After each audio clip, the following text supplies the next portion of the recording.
Using KS518 with Godiag for BMW FEM BDC programming test platform to identify FEM keys.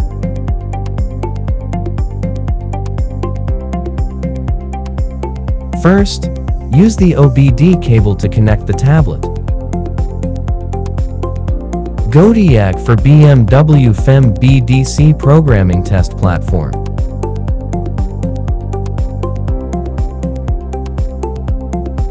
And FEM.